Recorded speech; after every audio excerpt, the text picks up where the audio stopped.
Hello everyone and welcome back. I hope you had a good spring break. And I know spring break wasn't what any of us thought it was going to be like a couple months ago, but I hope you're all healthy and didn't go completely out of your mind sheltering in place. I do feel really bad for the seniors this year.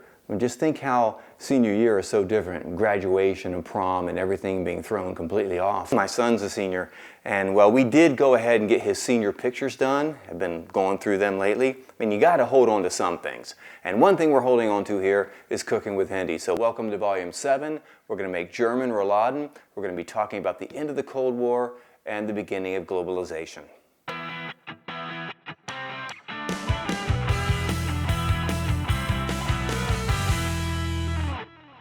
So I'm not going to lie, this is probably my favorite recipe when I was growing up that my mom used to make. And what you need is you need a good German mustard, you need some diced up dill pickle and onion, some bacon, some thinly sliced red meat, usually that's London broil, and you're going to need some cooking twine as well. The way you put this together is you take a piece of the red meat, you thinly spread some German mustard on it, put the bacon on it, the diced up pickle and onion, salt, pepper, and then you roll it up and tie it. Now what happens is the vinegar from the pickles and the mustard kind of blend together and give it a little bit of a sauerkraut taste. So that gives it that authentic German flavor. I don't much go for ethnic food. So there's an American version as well, and it's basically a meat tornado. So you do away with the mustard and the pickle, you put the beef down. You had me at meat tornado. So we're making both versions of this German recipe today because basically they represent two sides of Germany during the Cold War. You have a western half that was very much influenced by America and Western Europe. Then you have the eastern half, and it was a satellite state of the Soviet Union. And the division between the two pans that we're going to cook these in is kind of like the Berlin Wall. Now the Berlin Wall was this metaphor really for the fact that the world was divided into two different sides during this time. Now let's get to the Rouladens. We can get them in the oven and get back to the history. The first thing you want to do is brown them in some oil in a good pan, and then we're going to add about a cup and a half of beef broth and just bring it to a light simmer. So then we'll put it in the oven at about 350 degrees for about an hour, and we'll see the finished product in just a little bit. So let's get back to the Cold War. So what led to the end of the Cold War? How did this ideological struggle between the U.S. and the Soviet Union come to an end? I mean, in the 1960s, things got pretty intense. The U.S. and the Soviets were at the brink of war with the Cuban Missile Crisis, and the U.S. lost face in the Bay of Pigs invasion in Cuba. Now, in the 1970s, both superpowers suffered setbacks that tarnished their reputations. The United States lost its 20-year war in Vietnam and withdrew in 1975, even as the communists drove them out of Saigon. Similarly, the Soviets invaded Afghanistan in 1979 and began a 10-year conflict in which the Afghans, aided by the U.S., drove out the communists, also tarnishing the reputation of the Soviet Union. But it was really the 1980s, with the dynamic leadership in the U.S. of Ronald Reagan and in the Soviet Union by Mikhail Gorbachev, when things really started to change. First of all, a decline in global oil prices hurt the Soviet economy, which is basically based on petroleum.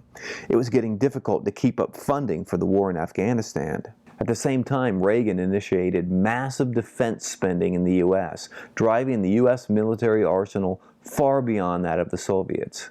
Then in 1986, the core of a nuclear power plant in Chernobyl exploded and dumped dangerous radiation into the atmosphere, sending it as far away as Finland.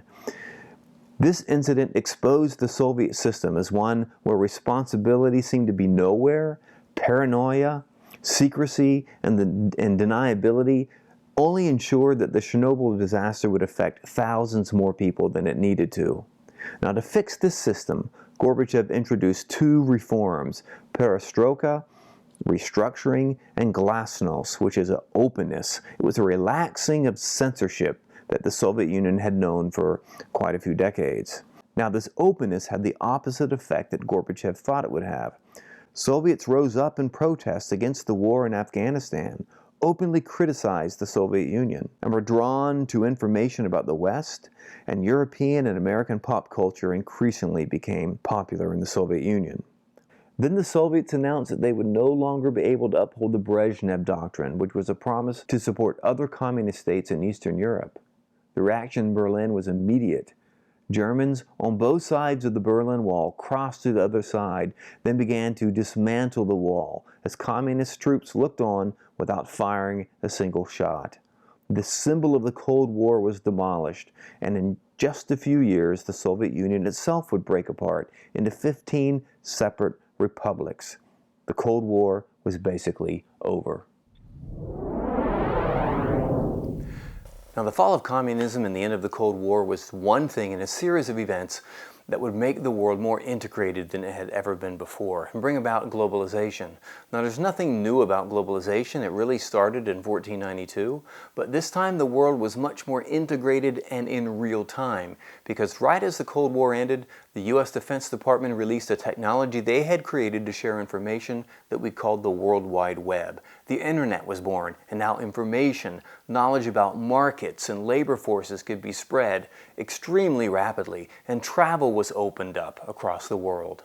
That's because the walls, both the literal and the metaphorical walls that were built during the Cold War, were brought down, and now money and investments and capital could flow easily around the world.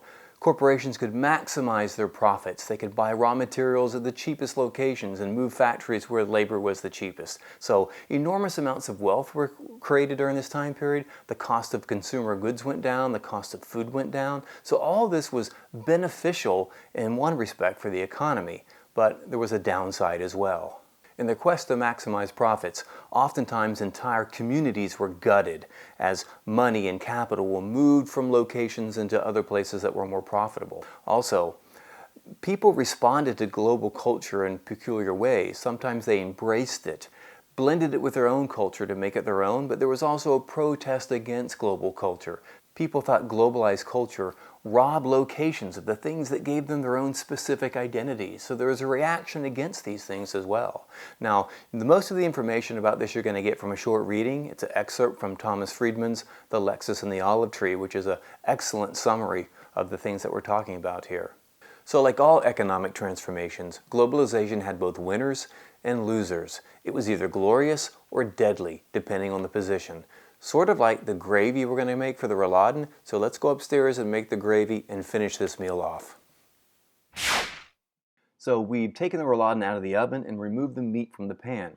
And that broth is going to make the most glorious gravy you can imagine. So we're going to strain it out. We're going to bring it to a boil and add a cornstarch slurry just to thicken it up. And then add about a half a cup of sour cream. So this is the deadly part. This is where Hendy preemptively takes that extra cholesterol pill. Yeah, mix all this together and you get this fantastic gravy. And it all comes to this. A little bit of German heaven rolled up.